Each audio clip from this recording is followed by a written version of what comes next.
Another angle is the area of seasons.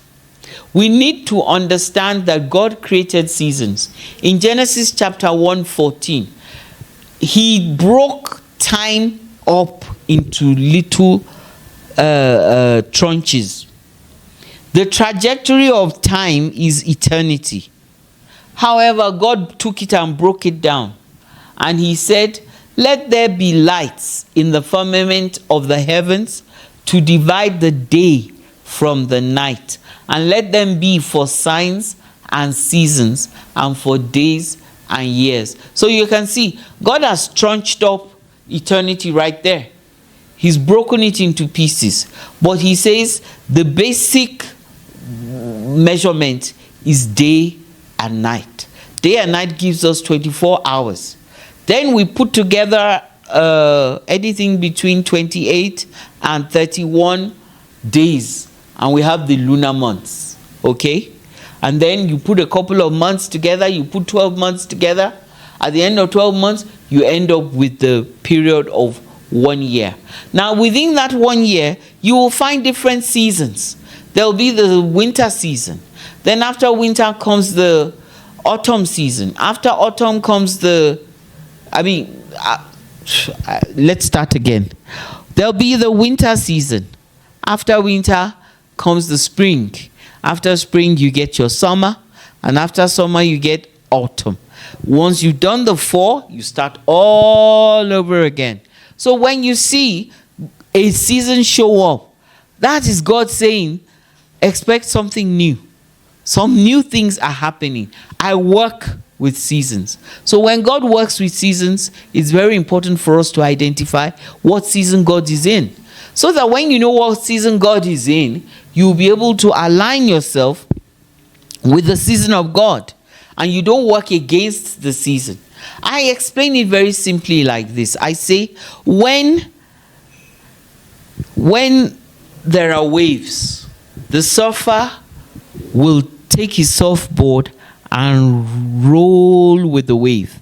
With the wave, the surfer will go lots of miles with kilometers on their surfboard. However, when there's no wave, imagine if the surfer decides all I can do is paddle. It'll take him a long time to traverse the same. That's if he has the energy to get to the same distance. It's the same thing with God and seasons. When God creates a season, it means get onto your surfboard and ride with the wave. But many people don't understand the seasons. So instead of riding with the wave, God is in a season and you're supposed to ride with the waves. But instead of that, you're just paddling. And so you're frustrated. And you're wondering, why have I not covered the distance that God wants us to cover? So it's important in God's economy that you look out for what are the seasons. The Jewish society taught us this. Because there's a word in Hebrew called the moed. It's a fixed time, an appointment, an appointed season, a place of meeting. Moed is how the Jews determine what they call the different feasts, the different Jewish feasts in the Bible. And you'll find out that they use these signs to indicate, this is what God means on this date at this time. So it's important for us to also incorporate seasons and sensitivity to what God is doing per time. The next thing is that we need to identify our purpose. We as a ministry, we have a lot of material that will help you identify your purpose, walk in it, and be inspired to carry on so that you don't faint.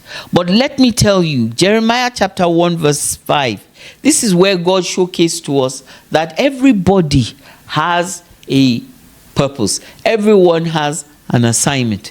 Jeremiah, before I formed you in the womb, I knew you. Before you were born, I sanctified you. I ordained you a prophet unto the nations. God said, I set you apart. I sanctified you. I separated you to be a prophet unto the nations. And when we read the account of Jeremiah you find out that by the end of Jeremiah, he had been a prophet not just to Israel, but he had been a prophet to the surrounding nations. Now, what is your Jeremiah call? I always say, just like God called Jeremiah, each person has a Jeremiah call. So it is your responsibility to determine it. But some of the pointers that help us to identify what is our purpose is when we showcase when we take stock of our gifts, of our talents, of our natural abilities, our strengths, what do we like, the things that we are passionate about. They help us to identify our purpose. Okay? And then you also look beyond just that. What do you do well at? What do you excel at? What do you hate? What you hate is an indication of what you are called as a problem to solve. What you are called to solve as a problem for other people. So if you hate something, go and help other people who are struggling to solve that problem. Some people, they're gifted with colors and design and style. And every time they enter an environment, they are uncomfortable because everything is out of order. So instead of complaining, moaning, and grumbling, we say, go out and create a service that can help people resolve that problem. You'll be surprised they also need that problem resolved, but they can't fix it themselves, so they need intervention. And that can become a business, a service, that can be anything. That is usually what is the beginning of innovation.